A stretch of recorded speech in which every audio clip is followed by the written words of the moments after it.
여러분 안녕하십니까? 광주 MBC 뉴스데스크입니다. 윤석열 대통령은 후보 시절은 물론 당선인 시절 또 대통령 취임 후에도 광주의 인공지능 산업을 집중 육성하겠다고 약속해왔습니다.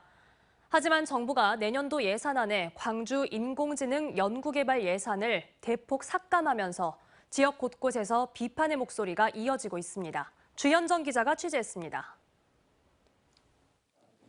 대통령 후보 시절은 물론 당선인 신분으로 광주를 방문했던 때도 윤석열 대통령이 빼놓지 않고 찾았던 곳이 있습니다. 광주 북구 오룡동 첨단 3지구 일원에 조성 중인 국가인공지능 집적단지. 인공지능 대표 도시를 광주 공약 1번으로 약속했던 윤석열 대통령은 집적단지의 핵심 시설인 AI 데이터 센터를 2번이나 찾아 광주를 대한민국 실리콘밸리로 키우겠다는 의지를 분명히 했습니다. 이곳 AI 센터가 차질 없이 완공되도록 대통령으로 취임하면 잘 챙기겠습니다.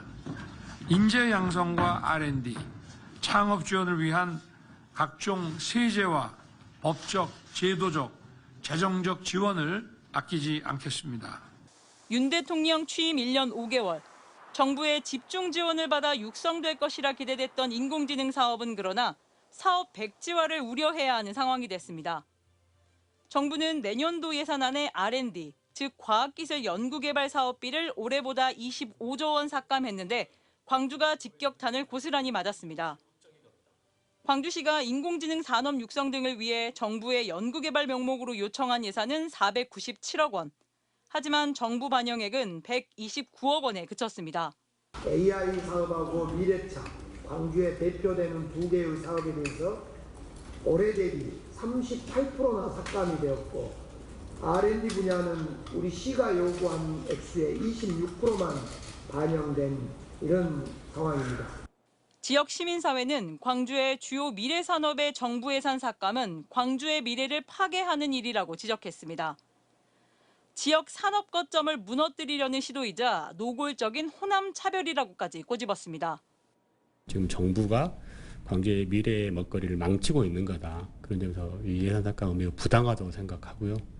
특히나 두 산업 모두 윤석열 대통령이 후보 시절부터 사실은 전폭적 지원을 약속했던 분야인데도 내년도 정부 예산안은 국회 심의를 거쳐 확정됩니다. 광주의 신성장 동력이 사그라들지 않도록 국회 심의 단계에서의 예산 증액이 절실해졌습니다. MBC 뉴스 주현정입니다. 전국 철도 노조가 닷새간의 총파업에 들어갈 예정인 가운데 광주 전남 지역도 내일부터 열차 운행에 차질이 불가피할 걸로 보이는데요. KTX 등 여객 열차의 운행률은 60% 수준으로 화물 열차는 20% 수준으로 떨어질 걸로 예상됩니다. 송정근 기자입니다. 지난주 철도 민영화 정책 중단 피켓을 든 철도 노조원들이 광주 송정역에 모였습니다. 국토부가 지난 1일부터 SRT 노선을 경전선과 동해선, 전라선으로 확대하고 주말 호남선 SRT까지 예고 없이 축소한 것에 대해 반발하고 나선 겁니다. 호남선 SRT 열차 축소! 국토부를 규탄한다! 규탄한다. 철도노조의 반발은 여기에서 그치지 않았습니다. 철도노조는 내일 오전 9시부터 오는 18일 오전 9시까지 닷새 동안 총파업에 나섭니다. 지난 2019년 11월 이후 약 4년 만입니다. 노조는 파업을 통해 성실교섭 촉구, 4조 2교대 시행 등 5가지 사항을 요구할 계획인데 핵심은 철도 쪼개기 경쟁을 멈추고 수소행 KTX를 도입하라는 것입니다. 철도의 경쟁 체제를 유지를 해야 되기 때문에 안 된다라고 거부를 하고 있습니다. 그러니까 국토부가 시민들의 교통 편의 확대를 무시하고 있는 것이죠. 그래서 수소행 KTX를 운행하라. 호남본부에선 전체 조합원 2,700명 가운데 기관사 270명 등 900명 정도가 파업에 참여할 것으로 예상되고 있습니다. 때문에 열차 운행에 차질이 빚어질 것으로 전망됩니다. 코레일은 파업 기간 여객과 화물 열차의 운행률이 현저히 떨어질 것으로 내다봤습니다. 하루 기준 여객 열차 운행 회수는 호남선과 전라 경전선 합산 158회인데 62% 수준인 98회로 축소됩니다. 특히 KTX는 78회에서 54회로, 화물열차는 29회에서 6회로 줄어들 예정입니다. 코레일은 대체기관사를 투입하고 24시간 비상대책본부 등을 운영해 이용객 불편을 최소화할 계획이라고 밝혔습니다. 시민들은 코레일 파업으로 인해 이동하는 게 불편할 것 같다면서 노사가 빠른 시일 내에 타협하길 바란다고 이야기합니다. 많이 불편하긴 할 것 같은데요. 이미 이렇게 일이 됐기 때문에 어쨌든 좀 잘 타협해서 빨리 끝났으면 좋겠습니다. 철도노조는 국토부가 요구를 수용하지 않으면 빠르면 다음 주 2차 파업에 들어간다는 계획입니다. 한편 전라남도는 철도 파업 상황에 대비해 여수나 목포에서 광주를 오가는 시외버스 노선을 추가로 배치하는 방안을 검토하고 있습니다. MBC 뉴스 송정근입니다.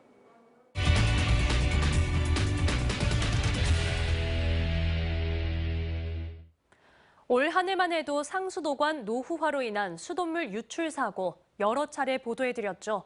광주 지역 상수도 관리 실태는 환경부의 평가에서도 성적이 좋지 않았습니다. 최근에만 C와 D 등급을 잇따라 받았는데요.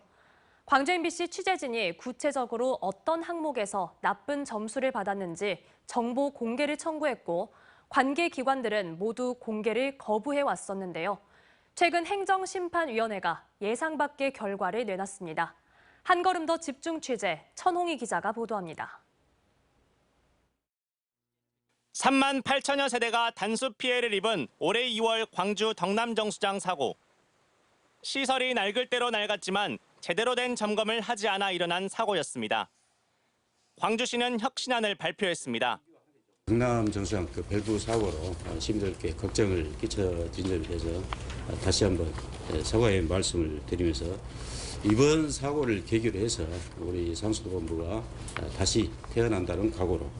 이 밖에도 광주에서는 유독 상수도관 파열 사고가 잦았습니다. 잦은 상수도관 파열 사고와 수돗물 사고가 있기 전 이를 바로잡을 수 있는 기회가 없었던 건 아니었습니다. 영산강청은 매년 광주 덕남정수장 등에서 정수장 위생관리와 시설 개선 실적 등을 종합적으로 평가해 등급을 매기고 있습니다.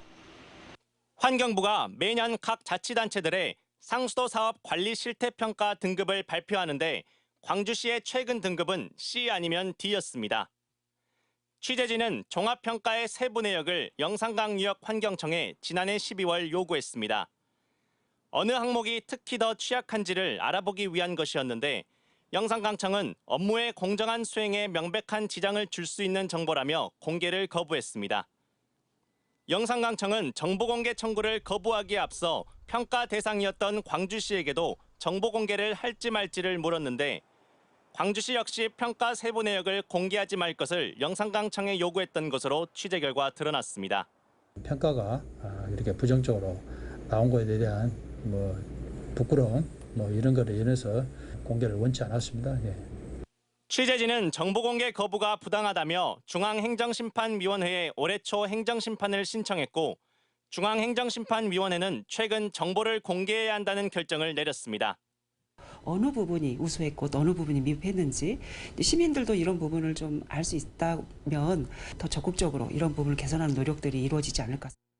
145만 광주 시민들이 마시는 수돗물이지만 수년 동안 세부 평가표가 공개되지 않았던 광주시 상수도 관리 실태. 광주 MBC는 앞으로 정보공개와 행정심판을 통해 얻은 광주시 상수도 사업의 평가 세부 내역을 공개할 예정입니다. MBC 뉴스 천홍입니다. 올해 초부터 갈등을 빚어왔던 5월 문제 해결을 위한 시민 대토론회가 열렸습니다. 그동안 특전사 동지회 초청 문제로 갈등을 일으켰던 공법단체도 참석했는데요. 묵은 갈등을 풀기 위한 첫 공론회장이 열렸지만 서로 간의 간극만 재확인했습니다. 임지은 기자가 보도합니다. 특전사 동지회와의 화합 행사를 두고 극한 대치를 이어왔던 5월 단체와 시민단체. 갈등이 해소될 기미가 보이지 않자 지난 7월 9명의 시의원들로 구성된 5.18 특별위원회가 출범했습니다. 5.18 특위는 5월 문제 해결을 위해 공법단체의 적극적인 참여가 중요하다고 강조했습니다. 더 거대 아젠다를 발굴해서 우리가 미래의 5월을 준비해야 될 때가 됐습니다. 시민 100여 명이 참여한 가운데 우리가 생각하는 5월 문제라는 주제로 대토론회가 열렸습니다. 특정 단체들로 한정짓지 않고 더 많은 시민들의 의견을 수렴해 해결 방안을 찾아보겠다는 취지였습니다. 특히 5.18 행사위를 자진 탈퇴했던 일부 공법단체의 회장들도 자리에 참석했습니다. 시민들의 쓴소리가 이어졌습니다. 일부 공법단체는 과도한 당사자 주의를 앞세워 현 세대를 5월 담론에서 배제했고 주장의 옳고 그름을 떠나 지역사회의 논란으로 비치고 있다는 점에서 각성이 필요하다고 말했습니다. 이 앞으로 행사를 우리가 이 큰 행사를 정말 전국적인 행사를 주관할 수 있을 것인가 좀 의아심이 가고요. 하지만 갈등의 폭은 쉽게 좁혀지지 않았습니다. 황일봉 5.18 부상자회 회장은 오직 진상 규명을 위해 화합 행사를 추진했다며 이들은 진정한 사과를 원하고 있지만 아무도 받아주는 데가 없다고 발언하자 시민들의 반발이 쏟아졌습니다. 본인들도 평생 트라우마는 트라우마. 광주에서 그 잘못된 행동, 부당한 명령에서 어쩔 수 없는 이것을 속 마음 놓게 털어놓고 싶은데 아무도 받아주고. 대토론회에 공법단체들이 나오면서 본격적인 대화가 시작되긴 했지만 아직 갈 길은 멀어 보입니다. 한편 5.18 특별위원회는 시민들을 대상으로 받은 토론회 설문조사 결과를 향후 정책을 만드는 데 참고할 방침입니다. MBC 뉴스 임지은입니다. 태양광 발전과 같은 신재생 에너지 사업을 일찍 추진한 곳에서 시설이 오래돼 패널을 바꾸려 한다면 이걸 단순한 교체로 봐야 할까요? 아니면 새로운 개발 행위로 봐야 할까요? 해남에서는 설치된 지 15년이 넘는 낡은 태양광 발전 시설에 패널 교체 가능 여부를 두고 논란이 벌어지고 있습니다. 신광하 기자가 보도합니다.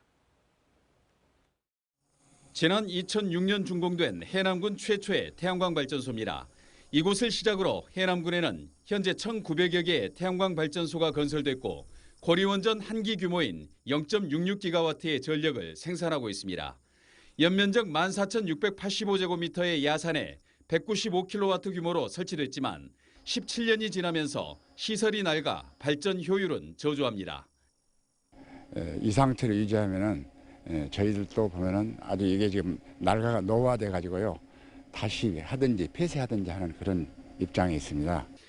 낡은 태양광 패널 교체가 시급해지면서 사업자들은 전국 최초의 주민 발의 조례를 제출했습니다. 기존 태양광 발전 시설을 같은 면적 이내로 변경하는 경우 허가 당시 발전 시설 기준을 적용한다는 것이 조례안의 주요 내용.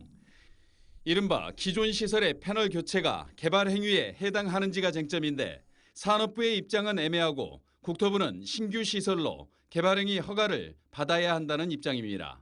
그걸로 알고 혹시 의회에서 이제 우리 해남군 의견을 물은다 하면은 저희들이 고문 변호사님이나 이렇게 의견을 좀 받아가지고. 해남 지역은 지난 2017년 4월 7일 이후 이격거리 등 제한을 강화해 이전 태양광 발전소의 95%는 거리 제한에 걸린 상태입니다. 기존 태양광 사업자들은 이른바 소급 입법이라고 반발하고 있습니다. 의회와 집행기관이 서로 미루면서 근 1년 동안 이 문제가 교착 상태, 아무런 진전이 없는 상태로 있는 것입니다. 해남군 의회는 주민조례 특위를 구성해 심의하면서 태양광 집적화 단지 등 재생에너지 전반에 대한 주민 의견 수렴을 해남군에 요청했습니다. 신규 사업자들과 이런 갈등의 소지가 충분히 많다. 그래서 모든 부분들은 어떤 사회적인 협의가 가장 필요하지 않는가 생각을 갖습니다. 주민 발의 조례의 운명은 태양광 등 재생에너지에 대한 주민 수용성이 좌우할 전망입니다. 올 연말까지 해남군 의회가 심의 의결하거나 기간을 연장하지 않으면 조례안은 자동 폐기됩니다.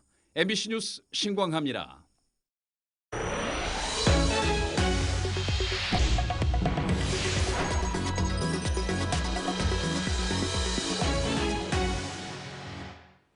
차량에서 불이 났을 때 차량 안에 소화기가 없으면 소방차가 오기 전까지 초기 진화가 어렵습니다.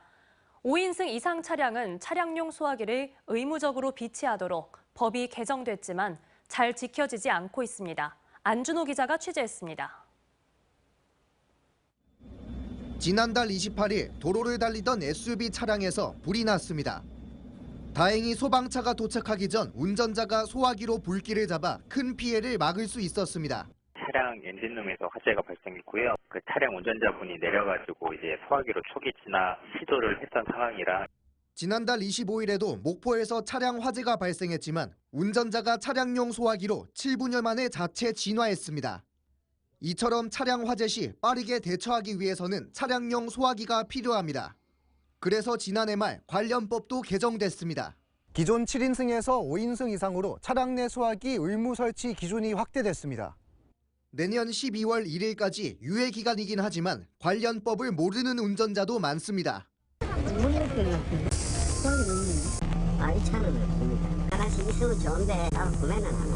최근 3년간 전남에서 발생한 차량 화재는 667건에 달합니다. 주위에 소화기가 없다면 막막하실 수밖에 없는 상황이에요. 그런 경우에 차량용 소화기가 있다면은 신속한 대처로 인명이나 재산 피해를 최소화할 수 있을 것 같습니다. 차를 몰다 보면 언제 어디서든지 화재가 발생할 수 있는 만큼 차량용 소화기 비치는 이제 선택이 아닌 필수란 생각 전환이 필요해 보입니다. MBC 뉴스 안준호입니다. 5.18 민주화 운동을 전 세계에 알린 독일 언론인 위르겐 힌츠페터 기자를 기리기 위해 제정된 힌츠페터 국제보도상의 세 번째 수상자가 발표됐습니다. 2023 제3회 힌츠페터 국제보도상 조직위는 국제 공모를 통해 14개국 23개의 출품작 중 미국 방송사 PBS 취재팀의 인사이드 러시아, 푸틴의 국내 전쟁 등 4편의 수상작을 선정했습니다.